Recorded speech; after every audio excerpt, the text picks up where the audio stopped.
Ada 3 ayat Alkitab yang mendasari tema kita. Hari ini temanya adalah keserupaan dengan Kristus. Saya izinkan kepada kaum bapak membacakan Roma pasal 8 ayat 29.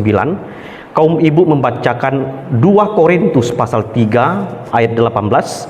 Dan remaja dan pemuda-pemudi membacakan ayat 1 Yohanes 3 ayat yang ke-12. Ya, kita akan baca dimulai dari kaum bapak Roma 8 ayat 29. 1, 2, 3. Ya. Sebab semua orang yang dipilihnya dari semula, mereka juga ditentukannya dari semula untuk menjadi serupa dengan gambaran anaknya, supaya ia anaknya itu menjadi yang sulung di antara banyak saudara. Silakan kaum ibu 1, 2, 3. Dan kita semua menceritakan kemuliaan Tuhan dengan muka yang tidak berseru, dan karena kemuliaan itu dan ajar Tuhan adalah roh, maka kita berubah dari serupa dengan gambarnya dalam kemuliaan yang semakin besar. Iya, remaja pemuda-pemudi 1, 2, 3. Ya. Bukan pertikaian yang berasal dari sejahat dan yang merubahnya, dan apakah sebabnya yang membunuhnya, sebab segala perbuatan jahat dan perbuatan terhina. Ya, Bapak Ibu sekalian, berbahagialah kita yang membaca firman Tuhan, merenungkan firman Tuhan itu senantiasa dan menjadi pelaku yang setia. Di dalam 3 ayat yang kita baca itu Bapak Ibu, poin pentingnya adalah ada pesan di mana kita dituntut untuk menjadi serupa dengan gambaran anaknya, serupa dengan Tuhan kita Yesus Kristus. Bapak Ibu sekalian, saya mengutip satu tulisan dari Katekismus Westminster. Dia mengatakan begini: tujuan akhir dari manusia adalah untuk memuliakan Allah dan menikmatinya selamanya. Ini adalah satu tulisan yang sama ditulis dengan buku yang dipelajari oleh remaja sekarang. Untuk apa aku ada di dalam dunia ini? Dia mengatakan manusia ada dalam dunia ini untuk memuliakan Allah dan menikmati Dia selamanya. Karena itu di dalam bukunya John Stott, apa tujuan Allah bagi umatnya, dia tuliskan pernyataan yang terkait dengan tema kita pada siang hari ini. Dia katakan begini ya: Allah ingin umatnya menjadi serupa dengan Kristus, sebab keserupaan dengan Kristus adalah kehendak Allah bagi umatnya. Jadi Allah ingin supaya semua umat orang percaya itu mengalami hidup serupa dengan Kristus. Nah, itulah sebabnya teks-teks Alkitab tadi, ayat Alkitab yang kita baca itu penekanannya supaya orang percaya itu menyerupai Kristus. Salah satu ayat Alkitab yang sangat tegas dan sangat jelas dan praktis adalah di dalam 1 Yohanes pasal 2 ayat 6. Kita baca sama-sama yuk. 1, 2, 3. Ya. Barang siapa mengatakan bahwa ia ada di dalam Dia, ia wajib hidup sama seperti Kristus telah hidup. Nah, ini adalah satu ayat yang menegaskan. Maka Bapak Ibu yang dikasihi Tuhan, jangan mendikotomi hidup di gereja rohani, di luar tidak. Siapa yang mengaku mengatakan bahwa aku ada di dalam Dia, maka kita wajib hidup sama seperti Kristus telah hidup. Nah, ini adalah satu perintah sekaligus tuntutan supaya orang yang ikut Tuhan itu hidup sama seperti Yesus Kristus hidup. Karena itu dalam khotbah ini Bapak Ibu, izinkan saya menyampaikan 5 poin penting dalam hal apa kita menjadi serupa dengan Kristus. Yang pertama, menjadi serupa dengan Kristus dalam inkarnasinya. Mari kita baca di dalam Filipi pasal 2 ayat 5 sampai 8 ya. Filipi 2 ayat 5 sampai 8. Sudah dapat? 1, 2, 3. Iya. Hendaklah kamu dalam hidupmu bersama menaruh pikiran dan perasaan yang terdapat juga dalam Kristus Yesus, yang walaupun dalam rupa Allah tidak menganggap kesetaraan dengan Allah itu sebagai milik yang harus dipertahankan, melainkan telah mengosongkan dirinya menjadi seorang dan menjadi sama dengan manusia. Ayat 8. Dan dalam keadaannya sebagai manusia, ia telah merendahkan dirinya dan taat sampai mati, bahkan sampai mati di kayu salib. Dalam hal apa kita menjadi serupa dengan Kristus? Yang pertama adalah kita menjadi serupa dalam inkarnasi. Bapak Ibu, ayat yang kita baca itu dalam teologi, bahasa teologinya namanya inkarnasi. Tuhan menjadi manusia, bukan manusia jadi Tuhan. Ingat Bapak Ibu ya, kalau kita dengar di luar, kok orang Kristen menuhankan manusia? Itu pertanyaan sekaligus pernyataan yang salah. Karena kalau ada orang Kristen menuhankan manusia, itulah kebodohan terbesar. Yang benar itu adalah Tuhan jadi manusia. Apa itu tidak mungkin? Itu pasti mungkin terjadi. Karena apa? Dia Allah. Dia tidak dibatasi oleh pikiran, dibatasi oleh ruang waktu. Dia adalah Allah. Nah, di situ kita dituntut untuk menjadi serupa dengan Kristus dalam hal inkarnasinya. Saya rincikan beberapa poin penting. Dia mengosongkan dirinya, menjadi seorang hamba, menjadi sama dengan manusia, merendahkan diri, dan taat sampai mati. Bapak Ibu, ini bicara soal inkarnasi. Allah yang sangat besar, Allah yang sangat agung, yang harusnya tetap di dalam kemuliaannya, tetapi mau merendahkan dirinya. Maka di sini Bapak Ibu, banyak sekali orang-orang Kristen yang belajar firman Tuhan disadarkan dari baca ayat ini. Itu sebabnya orang jadi rendah hati, orang jadi punya kepekaan. Ternyata apa yang dibanggakan, apa yang dia anggap memuliakan diri sendiri, waktu dia baca ini, Tuhan yang sangat mulia, sangat agung, mau menjadi manusia. Ini bicara soal inkarnasi. Maka Bapak Ibu, dalam hal apa kita menjadi serupa dengan Kristus? Menjadi serupa dengan Kristus dalam hal inkarnasi. Kita belajar ya, merendahkan diri kita. Seperti khotbah saya minggu kemarin, masih ingat Bapak Ibu ya? Ada orang kaya tapi mau sujud di kaki Yesus. Walaupun endingnya tidak kita jumpai dia mengikut Tuhan. Tetapi dari situ kita belajar ya, di dalam kehidupan yang sangat mewah tapi masih ada ketundukan. Nah, kita bisa melihat ya, kalau orang Kristen ingin menjadi serupa dengan Kristus, maka belajar merendahkan diri sama seperti Kristus yang telah merendahkan dirinya. Orang Kristen kalau ingin hidupnya serupa dengan Kristus, dia harus menyerupai Kristus dalam hal inkarnasi. Menjadi seorang hamba, menjadi manusia, merendahkan diri dan taat sampai mati. Itu poin yang pertama. Yang kedua, dalam hal apa? Yang kedua, menjadi serupa dengan Kristus di dalam pelayanannya. Jadi tidak hanya mengusungkan diri, tetapi kita juga meniru Kristus di dalam pelayanan. Bapak Ibu, ada satu ayat Alkitab yang sangat menggeliti. Karena dia Tuhan ya, tapi kok mau membasuh kaki para murid ya. Coba kita baca ya. 1, 2, 3. Ya. Jadi jikalau aku membasuh kakimu, aku yang adalah Tuhan dan gurumu, maka kamu pun wajib saling membasuh kakimu. Sebab aku telah memberikan suatu teladan kepadamu, supaya kamu juga berbuat sama seperti yang telah kuperbuat kepadamu. Di sini kalau orang Kristen ingin hidupnya serupa dengan Kristus, dia harus hidup sama seperti Kristus waktu melayani para muridnya. Bapak Ibu, saya ketika baca ini, saya kutip dari tulisan John Stott. Dia mengartikan, menyederhanakan dari kalimat yang diungkapkan oleh Yesus. Dia katakan begini ya. Teladan Yesus membasuh kaki para muridnya mengajarkan kita bahwa tidak ada tugas yang terlalu rendah dan hina untuk dikerjakan. Bapak Ibu sekalian ya, perhatikan ya, Kristus kok rela ya mengerjakan pekerjaan membasuh kaki. Itu adalah pekerjaan yang sangat hina.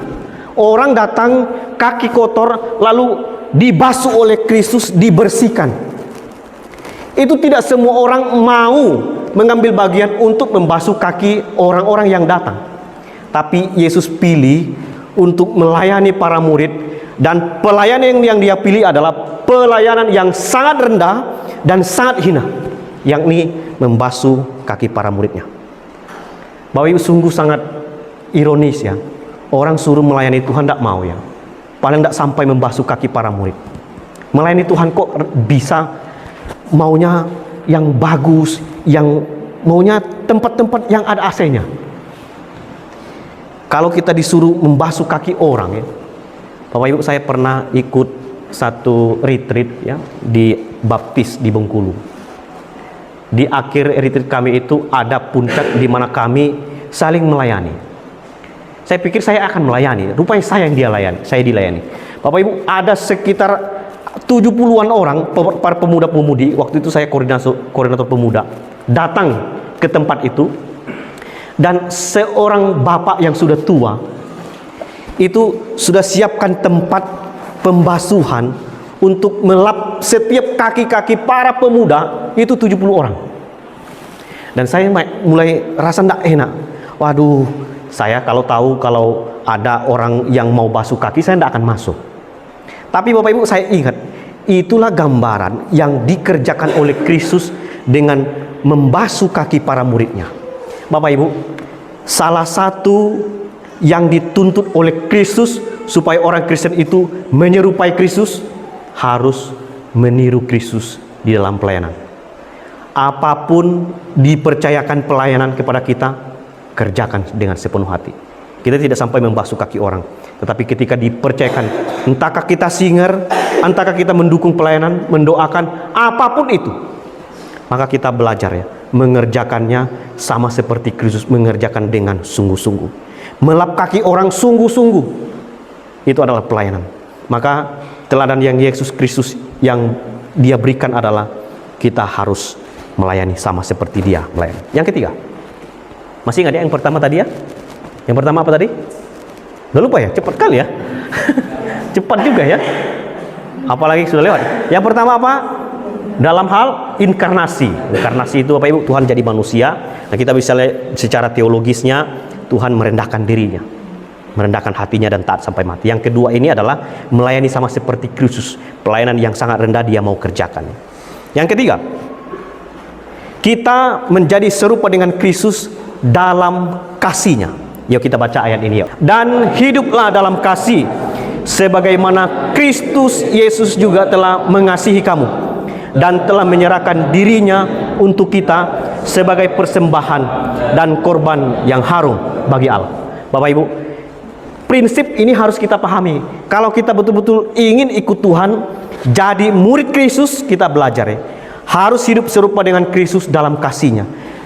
Hiduplah dalam kasih sama seperti Kristus juga telah mengasihi kamu. Bapak Ibu, saya tidak habis pikir ya kalau Tuhan murka dengan kita, karena banyak sekali dosa kita.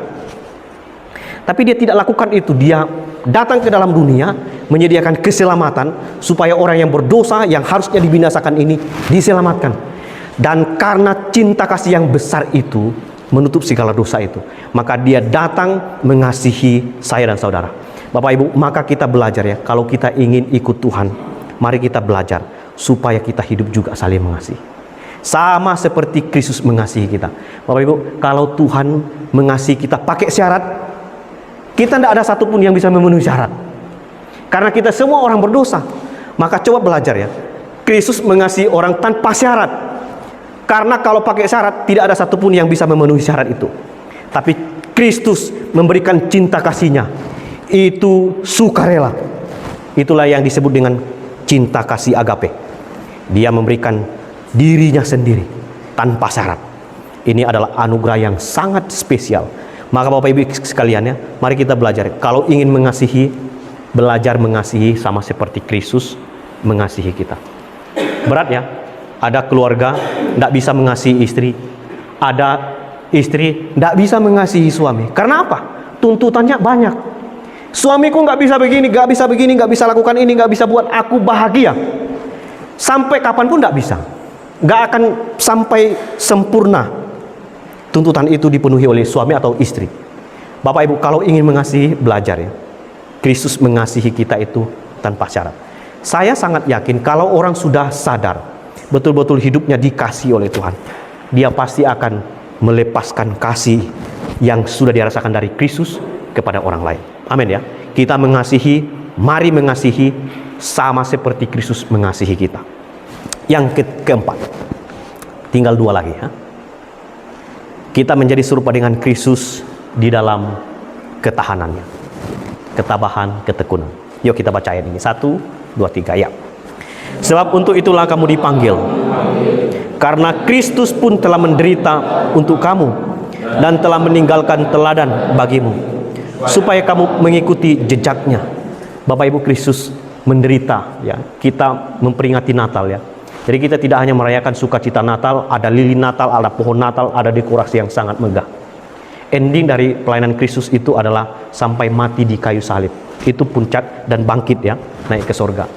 Bapak Ibu, di dalam perjalanan untuk masuk di dalam Paskah itu, Kristus menderita sampai sangat-sangat terpuruk.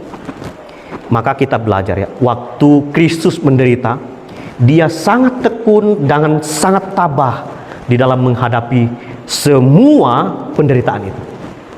Maka pertanyaannya begini ya, coba lihat ya, dalam hidup kita ini pasti ada masalah kan, ada banyak persoalan kan, ada banyak pergumulan. Tapi coba belajar dari Kristus. Kristus waktu menderita, dibenci, dihina, dijauhi orang, ditinggalkan oleh murid, dikhianati, bahkan dicampuk sampai mati di kayu salib. Dia tidak pernah mengkhianati panggilan untuk datang ke dalam dunia.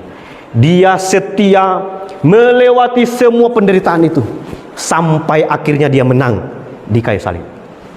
Maka waktu kita ingin menjadi serupa dengan Kristus, belajar ya dari ketabahan Kristus. Di dalam Ibrani pasal 12 Bapak Ibu ya, orang kalau menderita ingat Kristus ya. Kristus sudah menderita terlebih dahulu. Apa yang Bapak Ibu alami tidak seberat apa yang Kristus alami. Apa yang kita alami, Kristus sudah alami. Kalau kita sedih, Kristus pernah sedih, pernah menangis, pernah ditinggalkan, pernah hidup tidak nyaman, diancam, dan hidup tidak nyenyak tidurnya. Dia alami itu. Dan semua penderitaan-penderitaan yang pernah ada dalam dunia ini ditanggung oleh Kristus. Maka segala penderitaan dalam dunia yang dialami oleh manusia ada di dalam pundak Kristus. Maka kita belajar ya, waktu Kristus mengalami penderitaan, orang ikut Tuhan menderita, ingat Kristus ya. Dia rela, dia tabah, dia setia, bahkan sampai mati di kayu salib, melewati semua penderitaan itu. Itu hebat Bapak Ibu. Berat pekerjaan, beratnya, tapi coba terus tetap setia, ikut terus, ikuti proses, andalkan Tuhan, pasti Tuhan terus akan memberi kekuatannya. Saya suka dengan ayat yang pernah saya suka sampaikan kepada jemaat ya. Orang ikut Tuhan, berjalan, makin lama makin kuat. Kok jalan makin lama makin kuat ya? Orang kalau jalan makin lama makin capek, makin cepat kerja, makin terus bekerja makin capek. Tapi kalau dia bersama dengan Tuhan, makin banyak pekerjaan, makin banyak hal yang dia lakukan, bukan makin capek, tapi makin kuat. Itu bersyukur sekali ya. Kita capek hari ini, tapi besok Tuhan pulihkan lagi kekuatan kita. Itu anugerah. Maka Bapak Ibu sekalian ya, kita belajar. Kristus menderita. Dia melewati semua penderitaan-penderitaan yang pernah dialami oleh manusia dalam dunia ini. Saya ceritakan satu kisah di mana di Amerika itu, di luar negeri itu pernah ada satu kisah di mana orang kulit putih itu membuat orang kulit hitam menderita. Ya, itulah sebabnya ada kalimat diskriminasi. Ada diskriminasi. Jadi orang kulit putih menganiaya orang-orang kulit hitam, membuat orang kulit hitam itu sangat menderita. Sampai di dalam dunia musik, orang kulit hitam tidak boleh pencet tuts. Tahu tuts? Tuts di piano itu yang putih itu tidak boleh dipencet oleh orang-orang kulit hitam. Bayangkan ya. Saking mereka ingin mendiskriminasi orang-orang kulit hitam. Itulah sebabnya orang-orang kulit hitam pada waktu itu sangat menderita. Tapi Bapak Ibu perhatikan, waktu di dalam penderitaan, didiskriminasi, dibuat menderita oleh orang kulit putih, terciptalah satu lagu. Ada di lagu kita ya, Amazing Grace ya. Ajaib benar. Mereka melihat ya, walaupun orang menghina mereka, tapi Tuhan mengasihi kami ya. Itu adalah anugerah bagi kami. Coba kamu matikan dulu string, matikan stringnya, piano buat. Coba pencet semua hitam sampai ujung. Semua hitam. Semua warna hitam. Coba ya. Semua warna hitam pencet. Bukan. Pencet semua warna. Coba netralkan dulu itu C, Sudah. Itu oktavnya dinolkan. Sudah. Coba pencet hitam sampai ujung. Pencet hitam sampai 1, 2, 3 itu kan itu. Yo. Ini pemain piano. Pencet ya. Sustannya pencet hitam sampai ujung. Ya, gini. Deng deng deng, tetap terus jalan. Terus tuh. Terlalu coba naikkan oktavnya, yang itu oktav ini. Maaf Bapak Ibu, saya ingin supaya, karena ini adalah orang kulit putih mendiskriminasi orang kulit hitam. Tidak boleh pencet tuts warna putih. Warna putih tidak boleh. Coba pencet hitam saja sampai ujung.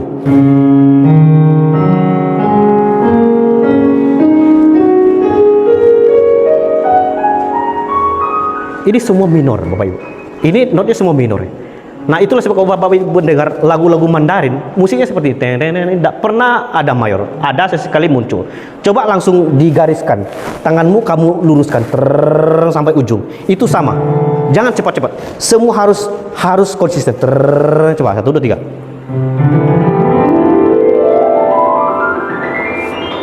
Bukan. Saya suruh pencet apa?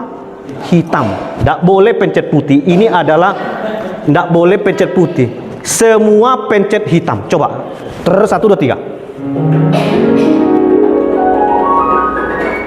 Pernah dengar musik ini? Waktu nada ini dibuat, itu dibuat oleh orang kulit putih. Kalau kamu mau main piano, jangan pencet warna putih. Jangan pencet. Tidak boleh. Kalau kamu mau ciptakan lagu, semua harus hitam. Bayangkan ya. Semua itu kan not bergabung ya. Do, re, mi, fa, sol, semua ada gabungannya. Tetapi mereka pikirkan waktu mereka mau ciptakan lagu apa yang cocok ya. Dan terciptalah lagu, salah satunya adalah Amazing Grace ya. Coba ya. Coba mulai dari deng deng deng, semua warna hitam. Bisa nggak? Coba saya bantu ya. Coba saya bantu. Kamu berdiri di samping supaya lebih tahu ya. Bapak Ibu, ini semua warna hitam ya. Ini semuanya hitam. Kalau waktu orang kulit putih diskriminasi oleh orang kulit hitam, maka tidak boleh pencet putih. Tidak boleh. Tidak boleh ini. Tidak boleh dipencet. Maka mereka ciptakan lagu Amazing Grace ya.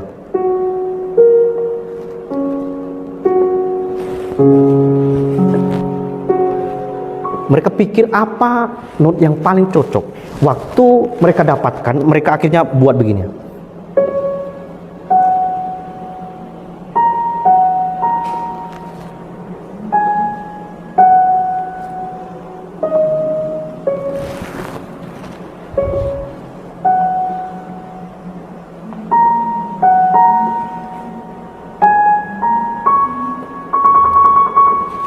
Itu tidak pernah pencet putih. Maka perhatikan Bapak Ibu ya, waktu orang didiskriminasi, mengalami penderitaan, Tuhan itu tidak tinggalkan dia. Tuhan tidak tinggalkan mereka, tapi Tuhan beri hikmat kepada mereka. Akhirnya mereka bisa ciptakan lagu tanpa pencet warna putih. Maka muncul Amazing Grace ya, lagunya. Coba kita nyanyikan dengan itu. Ajaib benar anugerah pembaru hidupku, ku hilangmu tak bercelah, olehnya ku sembuh. Perhatikan baik-baik. Ini kalimatnya sangat bagus ya Pak. Ini menyadarkan orang-orang kulit putih, kulit hitam. Mereka dihina karena mereka hitam, berdosa, tidak layak, dan hina. Mereka didiskriminasi. Tapi perhatikan, waktu mereka diberi hikmat oleh Tuhan, terciptalah lagu ini, Amazing Grace. Hebat ya. Di dalam penderitaan, mereka justru menjadi serupa dengan Kristus. Maka Bapak Ibu perhatikan, kita menjadi serupa dengan Kristus dalam apa? Dalam ketabahan. Apabila ada penderitaan, hadapi dengan tekun, jangan gegabah. Harus tekun menghadapi tekanan penderitaan. Itu yang keempat. Yang terakhir, dalam hal apa kita menjadi serupa dengan Kristus? Di dalam misinya. Bapak Ibu, ini bicara soal misi ya. Kita baca ini ayat 1, 2, 3. Ya. Sama seperti engkau telah mengutus aku ke dalam dunia, demikian pula aku telah mengutus mereka ke dalam dunia. Maka Bapak Ibu, di sini kita bisa diingatkan, jangan pikir untuk menjadi saksi bagi dunia ini hanya dikerjakan oleh para misionaris, para pendeta. Semua orang percaya harus mengerjakan misinya. Kita diutus ke dalam dunia untuk menjadi surat Kristus, menjadi garam dan menjadi teladan bagi dunia ini. Maka kalau kita mau hidup kita serupa dengan Kristus, maka kita belajar dari Kristus di dalam misinya. Gereja yang sehat itu tidak bertumbuh hanya di sini, tidak memperkaya diri hanya di sini. Gereja yang sehat adalah gereja yang memandang keluar, yang misioner, yang mendoakan, yang mendukung pekerjaan Tuhan di luar. Kalau ini terjadi, maka gereja ini akan diberkati Tuhan. Maka mengerjakan misinya, gereja Tuhan harus melihat keluar. Jangan terkungkung dengan apa yang ada di dalam ini. Lihat keluar, pelayanan keluar. Jangan selalu lihat diri, lihat keluar. Sama seperti Kristus, dia tidak pernah memandang dirinya. Dia melayani orang berdosa, dia mengasihi dan melayani kita semua. Bapak Ibu, saya mengutip, pada akhirnya ada guru besar dari Hindu, karena dia melihat beberapa ayat Alkitab. Kalau orang Kristen ikut Yesus Kristus, mereka jadi sama seperti Kristus. Maka dia simpulkan kalimat ini. Dia simpul kalimat Bapak Ibu. Jika Anda, dia sampaikan kepada mahasiswa Kristennya, jika Anda sebagai orang Kristen hidup seperti Yesus Kristus, maka besok India ini akan kau taklukkan. Karena dia tahu persis siapa Kristus yang pernah diberitakan pada waktu itu. Maka guru besar dari Hindu dikatakan kepada mahasiswa Kristen, kalau kamu betul-betul hidup sama seperti Kristus, maka besok India ini akan kau taklukkan dengan cinta kasih. Lalu pendeta Iskandar J mengatakan, dia adalah seorang mantan muslim yang sudah ikut Tuhan dan percaya kepada Yesus. Dia katakan dalam kalimatnya, jika semua orang Kristen adalah Kristen, maksudnya betul-betul pengikut Kristus, maka tidak akan ada lagi Islam hari ini. Hebat ya. Maka Bapak Ibu, perhatikan ya, aneh ya, Kristen berantem ya, saling membenci. Bagaimana kita bisa mengasihi? Kalau semua orang hidup sama seperti Kristus hidup, maka dia katakan tidak akan ada lagi Islam.